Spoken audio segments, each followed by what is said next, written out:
Salam sejahtera bagi kita semua. Sebelum saya menjelaskan materi, izinkan saya memperkenalkan identitas saya dulu. Perkenalkan, nama saya Margarin Cemalo, kelas F, Prodi Pendidikan Agama Kristen, mata kuliah Pembimbing PAK. Di sini saya akan menjelaskan materi tentang peran mahasiswa dalam perubahan tatanan keadilan di era sosial 5.0. Judul keadilan. Mahasiswa yang mengenyam pendidikan tinggi.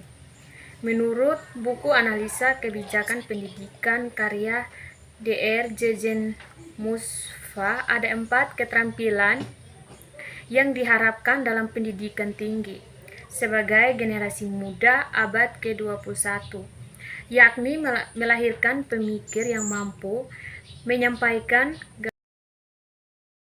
komunikator yang baik, mampu bekerja sama dan menjadi seorang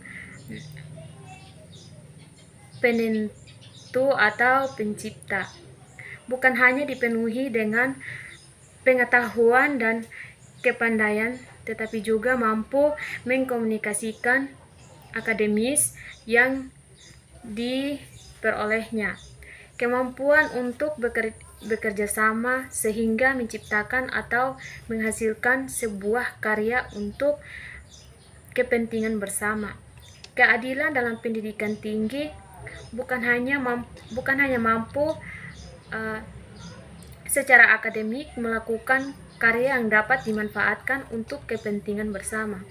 Menurut Joko Widodo, dalam buku analisa kebajikan pendidikan tersebut dituliskan bahwa revolusi mental dapat menyelesaikan permasalahan bangsa ini.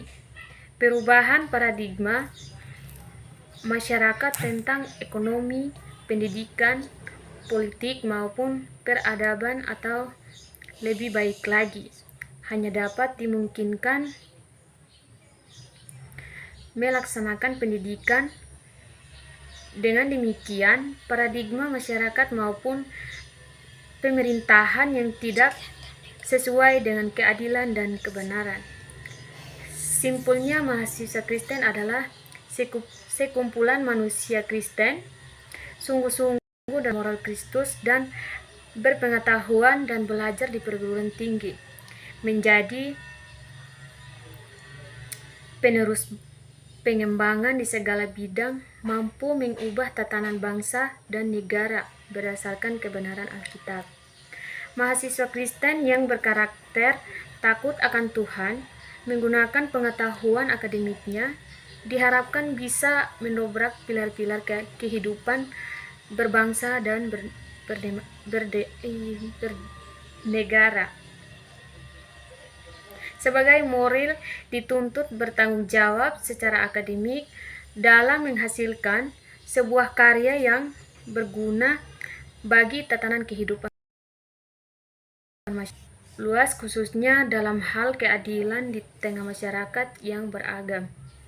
Dengan demikian, keadilan akan melahirkan kedamaian negeri. Oleh karena itu, mahasiswa bukan berarti hidup dalam isolasi dunia atau anti dunia, tetapi seperti yang dikehendaki Kristus untuk menjadi terang dan garam dunia. Mahasiswa Kristen seharusnya tidak memisahkan diri dari propaganda dunia yang saat ini dalam kekacauan, tetapi sebagai orang percaya harus hidup secara bertanggung jawab menggenapi mandat Allah. Mahasiswa Kristen harus mampu mengambil keputusan-keputusan etis dalam penentuan keadilan yang ada berdasarkan kebenaran standar Allah, termasuk di dalamnya harus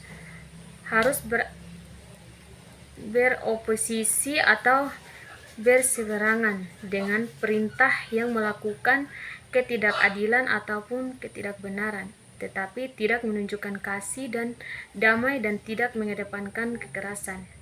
Seorang mahasiswa yang mengaku Kristen tidak dapat kebenaran Allah, kebenaran Alkitab dalam pada hidupnya.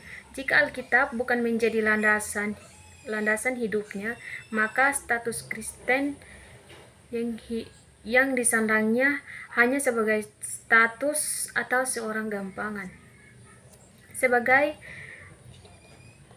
Sebagaimana statusnya ataupun jati dirinya sebagai mahasiswa Kristen yang berakademik, seharusnya mahasiswa Kristen bukan hanya mencari pengetahuan ataupun kepandaiannya, tetapi juga hikmat yang diperoleh dengan takut akan Tuhan. Sebagaimana tertulis dalam kitab Amsal 1 ayat 7. Takut akan Tuhan adalah permulaan pengetahuan, dan juga dalam Amsal 2 ayat 7, Tuhan yang